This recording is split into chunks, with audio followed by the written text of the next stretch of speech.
ఆ? హలో బయటకు వచ్చాక దొరికింది. దొరకలేదని ఎన్నిసార్లు చెప్పాలి?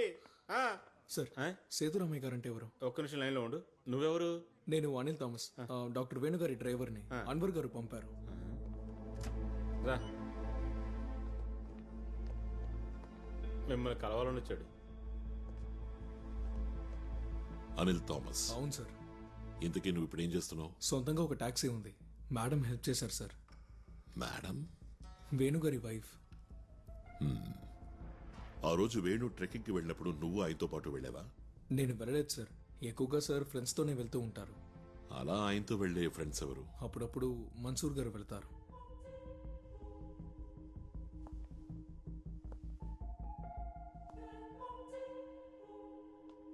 ఎప్పుడైనా డాక్టర్ మురళి. ఆ మన్సూర్ డాక్టరా? లేదు, కానీ ఏదో మెడికల్కి సంబంధించిన పని అనుకుంటా.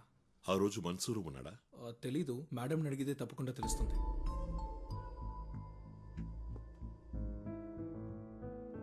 నేను మీ ఇంటికి వద్దామనే ఫోన్ చేశాను. మీరు ఇక్కడున్నారని చెప్పినందువల్లే ఇక్కడే కలుద్దామని వచ్చాను. పాప, నీ పేరేంటి? వర్ష. ఏ క్లాస్ చదువుతున్నావు? +2. తిను. ఎవరా మన్సూర్? డాక్టర్ గారి ఫ్రెండ్ సార్. అతను ఇప్పుడు ఎక్కడున్నాడు? అది తెలీదు. విపత్తు జరిగిన రోజు డాక్టర్ ట్రెక్కింగ్కి పోగానే మన్సూర్ కాల్ చేశాడు. డాక్టర్ వెళ్ళిపోయారా అని అడిగాడు. అదే ఆయన చేసిన చివరి కాల్. డాక్టర్ చనిపోయిన తర్వాత మీకు ఫోన్ చేయడం కానీ వచ్చి కలవడం కానీ చేయలేదా? లేదు సార్. అతని ఇల్లు ఎక్కడా? ఓసారి మనం అతని ఇంటికి వెళ్ళాలి. ఇల్లు తెలీదు సార్. ఫోన్ నంబర్ ఉందా? ఆయన ఫోన్ అమ్మాయే వాడుకుంటోంది. కాంటాక్ట్స్ అన్నిటినీ తను డిలీట్ చేసేసింది. అతని ఫోటో ఏదైనా? లేదు సార్. అతని వేరబౌట్స్ ఏదో ఒకటి? నాకు తెలీదు సార్. సరే అయితే. Okay sir. శామ్ అన్వేషణ ఎంతవరకు వచ్చింది? Any progress? సార్, ఇంతవరకు ప్రోగ్రెస్ లేదు సార్. ఆ ఢిల్లీ ఎయిర్పోర్ట్ ఫుటేజ్ వచ్చిందా? రాలేదు సార్. ఇవాళ ఉదయమే ఫోన్ చేసి రిమైండ్ చేశాను. అందులో ఏదో ఓ క్లూ ఉంటుందనిపిస్తోంది. Maybe gut feeling. సరే, లెట్స్ సీ. ఆ జోస్ తాలూకు పర్సనల్ డీటెయిల్స్ ఏమైనా అదర్ దాన్ అఫీషియల్ దొరుకుతాయా? ట్రై చేస్తాను సార్.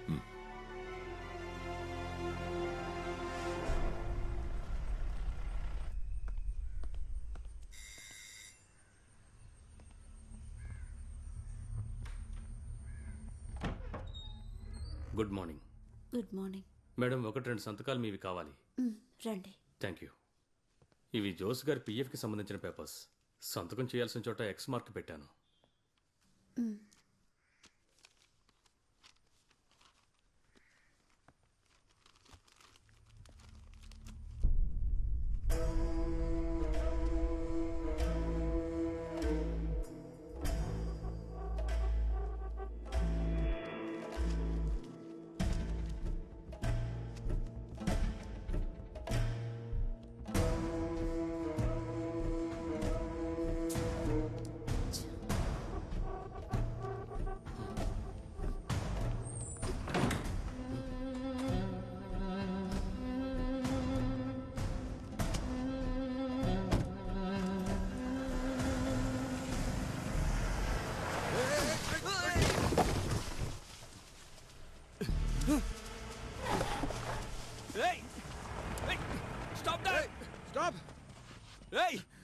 వీడు మందులో ఉన్నట్టున్నాడు.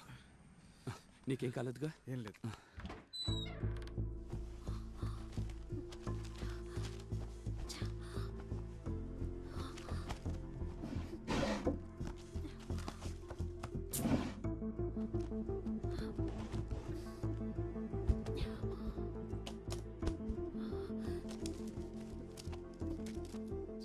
అమ్మా, ఏ వెతుకుతున్నావు? Daddy phone. హలో, వాళ్ళెవరమ్మా? సిబిఐ నుంచి వచ్చారు. ఇది 2 రోజుల తర్వాత ఇస్తాం. పోలీస్ ఆఫీసర్ ఇక్కడికి ఎందుకు వచ్చాడు? ఏవో పేపర్స్ లో సంతకాల కోసం. 21వ తేదీ మార్నింగేగా జోస్ సార్కి యాక్సిడెంట్ అయింది.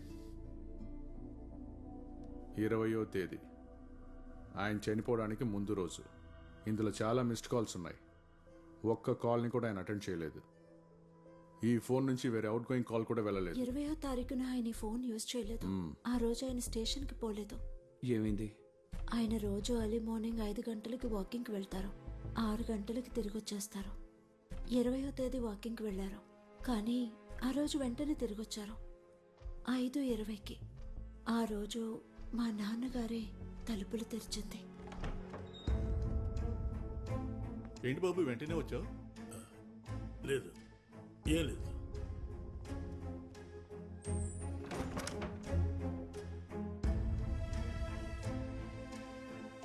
ఏంటండి, ఏమైంది? నువ్వు వెళ్ళి టీ తీసుకురా. ఆయన ఏదో టెన్షన్లో ఉన్నట్టున్నారు, అందుకే స్టేషన్కి పోలేదు. అడిగినప్పుడు కొంచెం విసుక్కున్నారు నా మీద, మళ్ళీ అడగలేదు. సార్, ఆ రోజు ఈవినింగ్ మా డాడీ మాతో మాట్లాడారు. దానికి మీరు కారణం ఏంటి అని అడగలేదా? లేదు సార్. అలవాటు ప్రకారం ఆ రోజు పొద్దున్న కూడా వాకింగ్కి వెళ్ళారు ఆయన. నేను చెప్పాను కదా, ఇది ఇసుక సున్నం గొడవ కాదు, ఇట్స్ బియాండ్ అని.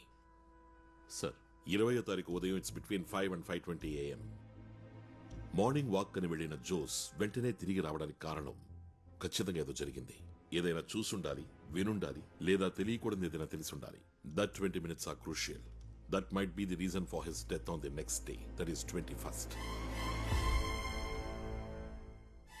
కేసు ఇన్వెస్టిగేట్ చేసిన పోలీస్ ఆఫీసర్తో చెప్పారా జోస్ వెళ్లి వెంటనే తిరిగి వచ్చాడని?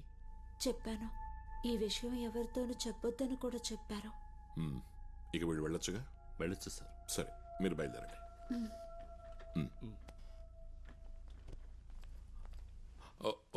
ఒక్క నిమిషం ఒకటి అడగడం మర్చిపోయా. జోస్ కేసుని ఇన్వెస్టిగేట్ చేయడం మొదలుపెట్టింది డివైఎస్పీ సత్యదాస్. కేసుని సిబిఐకి అప్పగించాలి అని మీ తరఫున కోర్టులో వాదించింది అడ్వకేట్ ప్రతిభ, సత్యదాస్ భార్య. ఈ రెండు సింక్ అవ్వట్లేదే. అడ్వకేట్ ప్రతిభే మమ్మల్ని కాంటాక్ట్ చేసింది. ఈ కేసు ఆవిడకిస్తే యూస్ఫుల్ గా ఉంటుంది దానికి అన్నారు. ముందు ఇది ఉన్నితాన్ సారు చెప్పారు. దాస్ గారు విచారిస్తే ఈ కేసు ఎన్నటికి తేలదని. ఇప్పుడు వెళ్ళొచ్చు. సరే సార్. ఉన్నితాను ఎందుకని అన్నాడు ఇప్పుడు అర్థమైంది సార్. బట్ ఆ ప్రతిభ తానంతట తానుగా వెళ్ళి సార్, ఈ అడ్వకేట్ ప్రతిభ మంచి ప్రాక్టీస్ ఉన్న ఆవిడ తనే స్వయంగా వెళ్ళి అడగాల్సిన అవసరం ఉండదు. అంటే జోస్ భార్య అబద్ధం చెప్తుందా? కన్ఫ్యూజింగ్ గా ఉంది సార్. ఈ అడ్వకేట్ ప్రతిభతో ఒక మీటింగ్ అరేంజ్ చేస్తాను సార్. Very unofficial. సార్,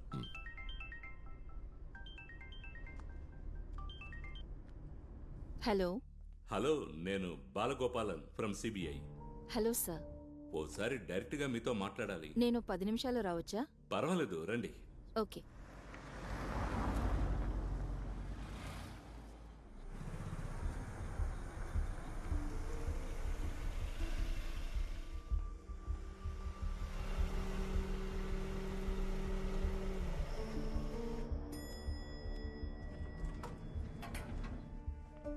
రండి.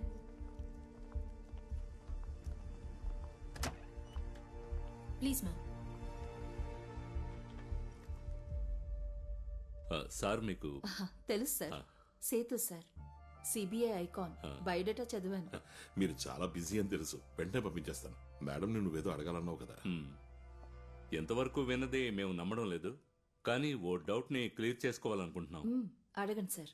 అది చనిపోయిన జోస్ ఫ్యామిలీతో మీరే ఫోన్ చేసి మాట్లాడారా ఈ కేసును ఫైల్ చేయమని చెప్పి? నేను వాళ్ళని కాంటాక్ట్ చేసి అడిగానా? అది ఇప్పుడే క్లియర్ చేస్తానుండండి.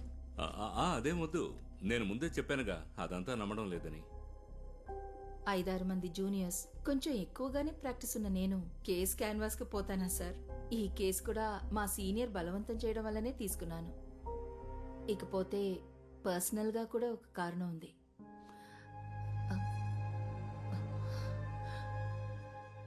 ఎలాంటి భయం అక్కర్లేదు. No video recordings, no hidden camera, no spy, no sting operations. అవన్నీ అత్యవసరం అయితేనే. కమాన్. నా హస్బెండే కదా ఈ కేసుని ఇన్వెస్టిగేట్ చేశారు. ఎవరో ఒకతని కస్టడీలోకి తీసుకున్నారు, కారణం లేకుండా. బట్ నేనది చెప్తే నన్ను కోప్పడతారు, తిడతారు కూడా. ఈ చనిపోయిన సిఐకి వేరే శత్రువులు ఎవరైనా ఉన్నారా? వాళ్లలో ఒకరు సుభాష్ చంద్రన్, మా ఆయనకి క్లోజ్ ఫ్రెండ్. అతన్ని సేవ్ చేయడానికి తప్పుడు కేసు పెట్టారన్న చెడ్డ పేరు పోగొట్టడానికే నేను ఈ కేసుని. ఆల్రెడీ నా భర్త చాలా సంపాదించుకున్నారు చెడ్డ పేరుని. వేరే ఏజెన్సీ ఎంక్వైరీ చేసినప్పుడు అటువంటి ప్రాబ్లం ఏమీ రాకూడదని మాత్రమే నేను ఈ కేసుని టేకప్ చేశాను. అంతేగాని సిబిఐ మీద పెద్ద ప్రేముండి కాదు. అయితే ఇక నేను వెళ్ళొచ్చా సార్? జస్ట్ ఒకే ఒక క్వశ్చన్. Yes sir. ఈ కేసులో ఎవరు గెలవాలని మీరు అనుకుంటున్నారు? మనసులో కోరిక ఉంది సార్. సిబిఐ వాళ్ళు ఓడిపోవాలనా? ఎలాంటి వాడైనా భర్త కదా. ఎప్పుడు గెలుస్తుంటే అహంకారం ఎక్కువ అవుతుంది సార్. వెళ్ళొచ్చా? సార్, నాకు తెలిసింది ఈ సిఐ జోస్కి చాలా మంది శత్రువులు ఉన్నారు, పోలీసుల్లోనూ బయట. కొంచెం అది చూసుకోండి.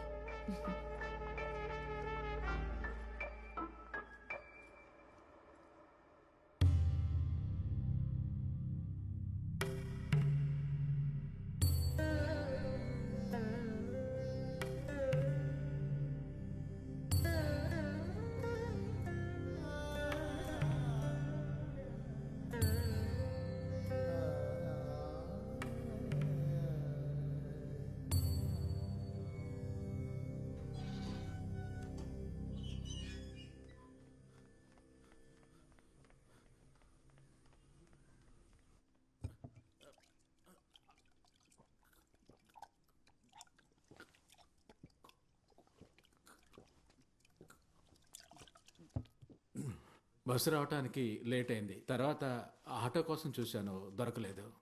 అందుకే నడుచుకుంటూ వచ్చాను. డిగ్రీ చదువుతున్నప్పుడే మనసు రోజులు వెళ్ళిపోయాడు. తను వెళ్ళిపోయాక ఎలాంటి కమ్యూనికేషను ఊరు వాళ్ళకి కానీ తన వాళ్ళకి కానీ తెలియలేదు. ఒక్కడే ఉన్న ఫోటో కోసం వెతికాను, దొరకలేదు. నాకు ఈ గ్రూప్ ఫోటో ఒకటే దొరికింది. ప్రీ డిగ్రీ చదువుతున్నప్పుడు తీసింది. ఇదిగో ఈ 4వ అడుగు నుంచున్నాడే వాడే. వీడికి ఇప్పుడెంత వయసు ఉంటుంది? ఒక 30-35 ఏళ్ళు ఉండొచ్చు.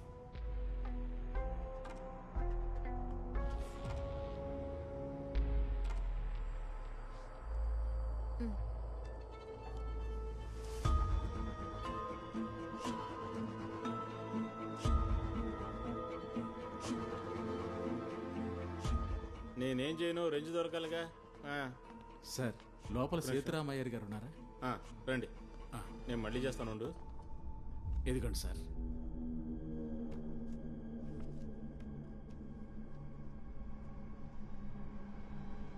మన్సూర్ కొంచెం పెద్దవాడయ్యాక తీసిన ఫోటో ఇది.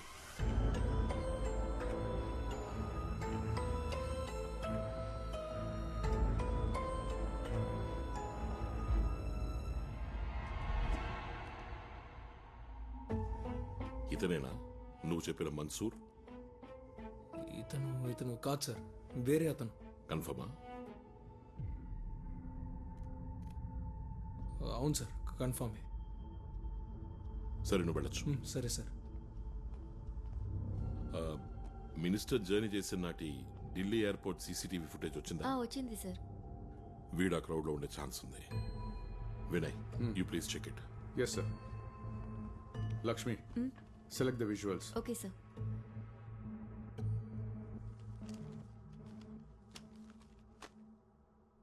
అప్పీల్ ఫైల్ చేద్దాం, ఏమంటారు? ఖచ్చితంగా. లోయర్ కోర్టు జడ్జిమెంట్ గురించే పట్టించుకోనక్కల. It was boys.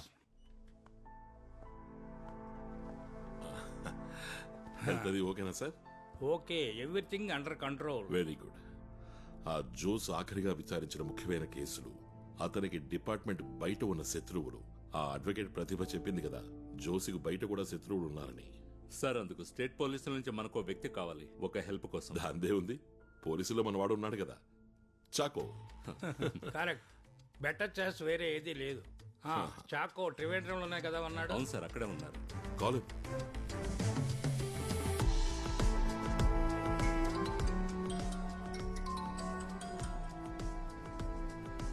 One minute.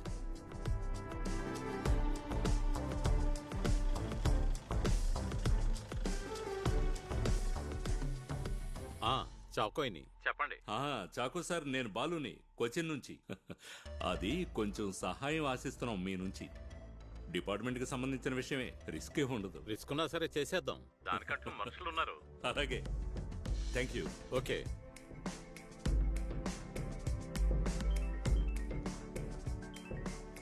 Sir, బాబా, నువ్వెక్కడ ఉన్నావు? ఆఫీస్లోనే సార్. అర్జెంటుగా నిన్ను కలవాలి. ఏంటి సార్ విషయం? కలిశాక చెప్తాను.